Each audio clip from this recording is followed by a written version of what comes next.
கட்சி ஆட்சி அமைக்கும் போது நீட் தேர்வு ஒரே வார்த்தையில் கொண்டு வரணும்னு சொல்லியிருக்காங்க. நேற்று நீட் தேர்வு நடந்தது.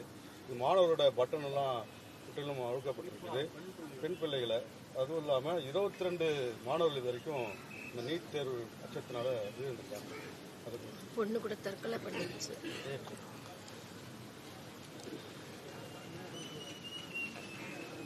பலமுறை இதை கண்டித்து இதை எதிர்த்து நான் ஊடகத்தின் வாயிலாகவும் சரி பொதுக்கூட்டங்களின் வாயிலாகவும் பேசியிருக்கேன். இது மாநில தன்னாட்சி, மாநில சுயாட்சி நாயகர் என்று விழா எடுத்து பாராட்டிக் கொள்கிறவர்கள் வெட்கப்படணும். இந்த நீட்டுங்கிற இந்த தேர்வு முறையில் பல கேள்விகளை நாங்கள் எழுப்புறோம். அதுக்கு யாரிடத்திலையும் பதில் இல்லை. இந்த நீட்டுங்கிற தேர்வு முறைதான் தரமான மருத்துவரை உருவாக்கும் என்பதை எப்படி உறுதி தர்றீங்க? நான் 12ஆம் வகுப்பு +2 தேர்வில் 1200க்கு 1199, 180 இப்படி வாங்கி வர்றேன். ஆனால் நான் மருத்துவம் படிக்கணுங்கிற எனக்கு கனவு இருக்கு. ஆனால் நீட்டு தேர்வு எழுதணுங்கிறீங்க. அதில் நான் தோற்றுறேங்கிறீங்க. ஒரு 850 மதிப்பெண்களை பெற்று அதை எல்லையில தேர்ச்சி வர்ற, பார்டர்ல பாஸ் பண்ணி வர்ற ஒரு மாணவன் நீட்ல தேர்ச்சி பெற்றால் அவன் மருத்துவம் படிக்க தகுதியான மாணவன்கிறீங்க. இது எந்த மாதிரியான போக்கு என்பதை மனச்சான்று இருக்கிற மக்கள், அறிவார்ந்த பெருமக்கள் இதை ஆழ்ந்து சிந்திச்சு பார்க்கணும். இந்த நீட் அதுக்கு சிறப்பு பயிற்சிங்கிற பேர்ல பல ஆயிரம் கோடியை அதை நடத்துகிற முதலாளிகள், நிறுவனங்கள் சம்பாதிக்கிறதுக்கு வழிவகுத்ததை ஒழிய தரமான மருத்துவரை உருவாக்குதா, போலி மருத்துவர்களை உருவாக்குதா என்பதை உங்கள் முன்னாடி உங்க பார்வைக்கே நான் வைக்கிறேன். இந்த நீட் தேர்வை நடத்துகிற நிறுவனம் எது? இந்த நாடு நடத்துதா? அமெரிக்காவில் இருக்கிற ப்ரோமெட்ரிக்குங்கிற ஒரு நிறுவனம், தனியார் நிறுவனம் நடத்துது. இந்த கேள்வியை நான் பலமுறை எழுப்பியிருக்கேன்.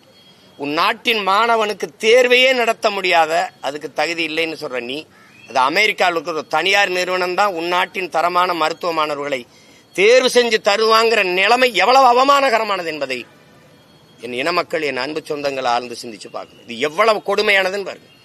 அவன் யாரு? இந்திய நாட்டின் மருத்துவ மாணவர்களை, இந்த நாட்டுக்கு தரமான மருத்துவ மாணவர்களை தேர்வு செய்வதற்கு அவன் எனக்கு நேர்த்திக்கடனா? இது எங்க இல்லை எங்க குலதெய்வம் கோயிலில் வந்து எந்த கோயிலில் வந்து அவனுக்கு என்ன தேவை இருக்குது? என்ன தேர்வு இருக்குது? ஒரு மாணவனை தேர்வு செய்யற தேர்வை நடத்த முடியாது. நீ ஒரு நாட்டின் தலைவனை தேர்வு செய்யறதுக்கு தேர்தல் எப்படி சரியா நடத்துவ? எப்படி நடத்துவ? இதுல என்ன முறை? நீட்ல நான் தேர்ச்சி பெற்று வந்துடுறேன். எனக்கு பாடம் நடத்தக்கூடிய பேராசிரியர் பெருந்தகைகள் யார்? மருத்துவ பேராசிரியர்கள் யார்? பழைய மருத்துவர்கள் தான். அந்த பாடத்திட்டம் என்ன? பழைய பாடத்திட்ட முறைதான். அப்ப அதே பேராசிரியர் பெருமக்கள், அதே பாட முறை, எப்படி மருத்துவம் மட்டும் இப்படி தரமா வந்துடும்? அதே தரம் தான். ஆனால் நீட்டு தேர்வு எழுதி வருவதாலேயே ஒரு தரமான மருத்துவன் வந்துருவான்னு நீங்க சொன்னா இது எவ்வளவு பெரிய வைத்துக்காரத்தனம்ங்கிறத சிந்திச்சு பார்க்கணும். இந்த தேர்வு முறையை கொண்டு வரும்போதே ஒடுக்கப்பட்ட, கல்வி பல ஆயிரம் ஆண்டுகளா, பல நூறாண்டுகளா மறுக்கப்பட்ட சிற்றூர்கள்ல நான் வசதி இருக்கு, தனி பயிற்சி வச்சு படிச்சுக்கிறேன். எனக்கு மின் விளக்கு இருக்குது, எனக்கு எல்லாம் இருக்குது. ஆனால் இது எதுவும் இல்லாத சிற்றூர்கள் இருக்கிற மாணவன், அவனுக்கு மருத்துவ கனவு வரக்கூடாதா? கிராமப்புறங்கள்ல வரக்கூடாது? கல்வி மறுக்கப்பட்ட சமூகங்கள் இருக்குது. இந்த தலைமுறையில தான் படிச்சவங்களா இருக்கு. நான்லாம் எங்க ஊர்ல 5வது பட்டதாரி. அதுக்கு முன்னாடி எவ்வளவு காலம் இருந்த கல்வி எவ்வளவு மறுக்கப்பட்டிருக்க சிற்றூர்களா நாங்க இருக்கோம். சிமிலி விளக்குல, மண்ணெண்ணெய் விளக்குல படிச்சவங்க.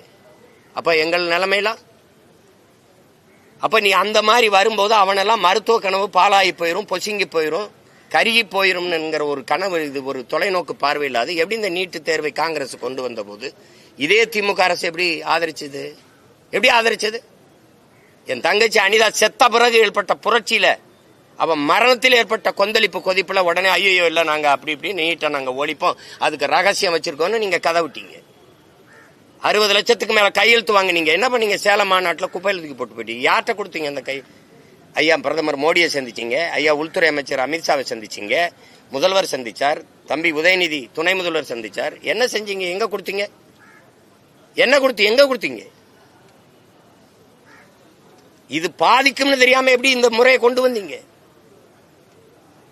சரி, நீட்டை எழுதுறாங்க.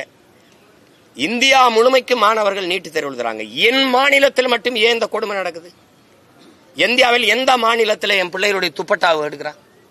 பூணூலா இருக்கிறான், தலைமுடியை விரிச்சு விடுறான், முழுக்கை போட்ட சுடிதார்னா அரக்கையா வெட்டுறான், உள்ளாடையை எந்த மாநிலத்தில் கலட்டுறான். என் பிள்ளையோட உள்ளாடையை கலட்ட நீ யார்? எது கலட்டுற? அந்த தேர்வு நடத்துற ஆணையர் அந்த மேற்பார்வையில் கடத்துற காவல்துறைக்கு என்ன வேலை? மனச்சான்றோட இந்த நாட்டு மக்கள் இதை யோசிக்கணும். இதை நீட்டு வேணாங்கிறாரு, இப்படிலாம் பேசக்கூடாது. மூக்குத்தி தோடு எவ்வளவு எவ்வளவு எவ்வளவு பெருசு இருக்கும்? மூக்குத்தி அறிவார்ந்த மக்கள் செஞ்சு பாருங்க, இந்த மூக்குத்தி எவ்வளவு பெருசு. இந்த மூக்குத்திக்குள்ள பிட்ட கொண்டு போய் பார்த்தெழுதிட முடியும்னு நம்புதா அந்த சமூகம்? நம்புதா? ஏன் அங்க கண்காணிப்பு கருவி வை, சிசிடிவி கேமராவை வை. அப்ப மேற்பாளர்கள் சூப்பர்வைசர் இருக்கான்ல, அவன் என்ன பண்ணிட்டு இருக்காரு? அவர் என்ன பண்ணிட்டு இருக்காரு? பார்த்து எழுதும் போது அப்படிக்க மாட்டாரா? இந்த தோடுக்குள்ளைய மூக்குத்திக்குள்ளைய நீ பிட்ட மறைச்சு கொண்டு எழுதிட முடியும்னு நம்ப சொல்ற. ஆனால் இந்த ஓட்டு போடுற பெட்டி, இவ்வளவு பெரிய பெட்டிக்குள்ள ஒண்ணும் செய்ய முடியாதுன்னு நம்ப சொல்றேன். இது சரியா பதிவு நடக்குங்கிற இந்த மூக்குத்திக்குள்ள பிட்டு கொண்டு போய் எழுதிடுவான்னு என்னை நம்ப சொல்றேன்.